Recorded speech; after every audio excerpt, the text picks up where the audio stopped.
सज्जन जी, मैं इसमें जो सबसे बड़ा चैलेंज मानती हूं कि एक जो भेद खत्म हो गया था पुलिस का और पार्टी के कार्यकर्ता का, तो वो भेद खत्म करना है। सबसे पहले पुलिस के ऊपर विश्वास लौटे, प्रशासन के ऊपर जनता का विश्वास लौटे, वो ये माने कि ये पुलिस हमारे लिए है, गवर्नमेंट के लिए नहीं है।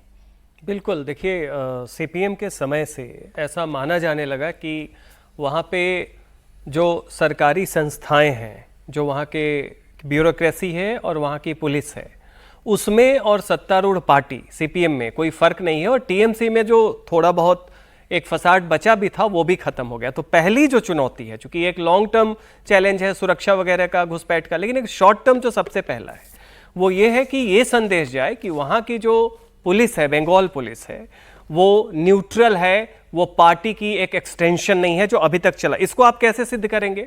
वो इस तरीके से होगा कि जो पोस्ट पोल वायलेंस की कल्चर थी, जिसमें पुलिस म्यूट स्पेक्टेटर ही नहीं होती थी बल्कि प्रोटेक्ट करती थी वायलेंस को, परपिट्रेटर्स को, रूलिंग पार्टी को, वो चीज ना होने दे। सबसे पहला ये विश्वास जाएगा कि पुलिस जो वहां पे है वो अपने आप को न्यूट्रल तरीके से, और इसका मापदंड ये है कि जो वायलेंस है उसको आप रोके, होने न दे। ये बहुत बड़ी परीक्षा है।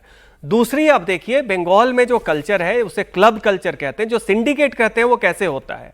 अभी तक वहां पे क्या था, सारे पारा में, सारे टोला में वो कैरम खेलने वाले जो छोटे छोटे लोग होते थे पार्टी के, जो एक तरीके से सर्वेलेंस करते थे, बंगाल को सर्वेलेंस सोसाइटी, उस कल्चर को खत्म करना चाहिए।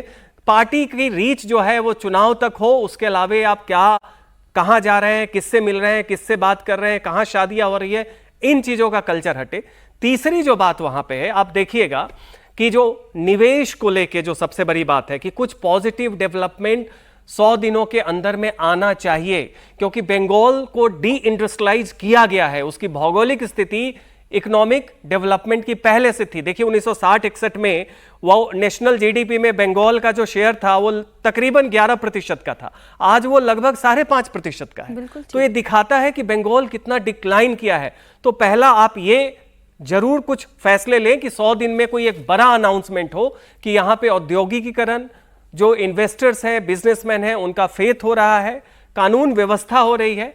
और उसके बाद लॉन्ग टर्म में आप बॉर्डर्स को सेव करें। घुसपैठिए के जो गौ की तस्करी का मामला कर रहे हैं, वो तो झारखंड से बीरभूम के रास्ते घुसता है और फिर वो बांग्लादेश जाता है। तो इसको पूरी तरीके से संज्ञान में लेके करें। लेकिन शॉर्ट टर्म में प्रोफेशनल पुलिस, इंपार्शियल पुलिस, और दूसरा जो क्लब कल्चर है और पार्टी का जो सर्वेलेंस का कल्चर है वो खत्म होना चाहिए। ये तस्वीर हमने त्रिपुरा में देखा है, खत्म हुआ है।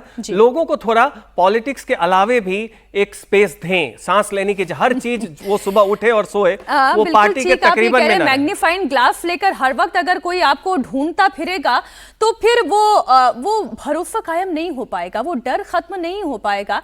लेकिन एक और चुनौती जो रशीद जी मैंने अभी दर्शकों के सामने रखी, वो चुनौती है गौ तस्करी पर पूरी तरह से लगाम लगाना और साथ ही घुसपैठ को रोकना। और उसमें ये जो घुसपैठ है, ये वाला एंगल, तो अब तो डबल इंजन की सरकार हो गई। अब तो केंद्र में मोदी सरकार है, राज्य में भी शुवेंदु अधिकारी की सरकार हो गई। ये एक बहुत बड़ा चैलेंज है। वो जो 1600 किलोमीटर का पोरस बॉर्डर है, आप उसके ऊपर कितनी जल्दी फेंसिंग करा पाते हैं?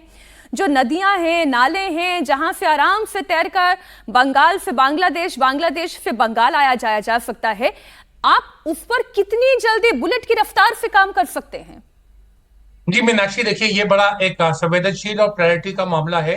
इस पे तुरंत काम होना चाहिए, क्योंकि बहुत समय से ऐसी बात कही जाती थी कि राज्य सरकार उसमें कोऑपरेट नहीं कर रही। अब वहां न सिर्फ बंगाल में बल्कि आसाम में तमाम जगह के ऊपर भाजपा की सरकार है, तो भाजपा जो है उस पर शुभेंदु अधिकारी का एक बड़ा मुझे लगता है कि उनके लिए एक बड़ी जिम्मेदारी की बात होगी कि इसके ऊपर ध्यान दे। जहां तक मीनाक्षी गौ तस्करी की बात है, मुझे तो लगता है कि गौ वध के ऊपर ही पूरी पाबंदी लगा देनी चाहिए। बहुत सारे मुस्लिम संगठनों ने और बुद्धिजीवियों ने बार बार ये कहा है कि देश भर में जो है ये गौ वध के ऊपर ही पूरा प्रतिबंध लगा देना चाहिए। ये क्या है कि एक राज्य में है, एक राज्य में नहीं है, और सरकार उसमें दलील देती है कि स्टेट सब्जेक्ट है और ये एनिमल हस्बेंड्री में आता है, एग्रीकल्चर मंत्रालय में आता है, कृषि मंत्रालय में आता है। इसके ऊपर जब सरकार ने बड़े बड़े कानून बनाए, धारा 370 खत्म की और बहुत बड़े बड़े काम किए, तो ये काम भी जरूर करना चाहिए। और उसमें भारत के मुसलमान बिल्कुल साथ देंगे। 1921 का मैं आपको एक रेजोल्यूशन बताता हूं, जब खिलाफत मूवमेंट चल रहा था, उन्होंने कहा था कि भारत के मुसलमानों से तमाम उस जमाने के मौलवियों ने कि वो किसी भी तरीके का गौ वध में शामिल शामिल ना हो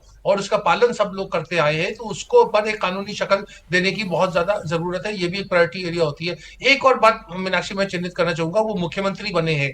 मुख्यमंत्री की उनकी संविधान की जिम्मेदारी है, वो अब 45% वोट जो जिन्होंने उनको वोट दिए उनका प्रतिनिधित्व नहीं कर रहे हैं, अब वो 100 में से 100 लोगों का प्रतिनिधित्व करेंगे। तो इसलिए उनके शासन में उनकी जो जो कार्यशैली है उसमें जेन्युइन सेंस में सबसे बड़ा ये सबका साथ सबका विकास होना चाहिए, जो आपके प्रोग्राम का टाइटल है। अब उन्हें राजधर्म का पालन करना चाहिए। अब उन्हें कोई भी जो मनमुटाव था या क्लेश था या जितना भी कड़वाहट थी चुनाव के बीच में, वो खत्म होनी चाहिए। और मुख्यमंत्री का दायित्व बनता है कि वो लॉ एंड ऑर्डर को बिल्कुल बढ़ाए। अगर कोई दुष्ट और सर कोई गलत देखिए, काम करता है, लेकिन बदले की भावना से काम नहीं करना निमंत्रण होगा। दिया गया, रशीद जी आप बात बिल्कुल ठीक कह रहे हैं, जब निमंत्रण भी दिया गया इसलिए ममता बनर्जी को भी निमंत्रण दिया गया था।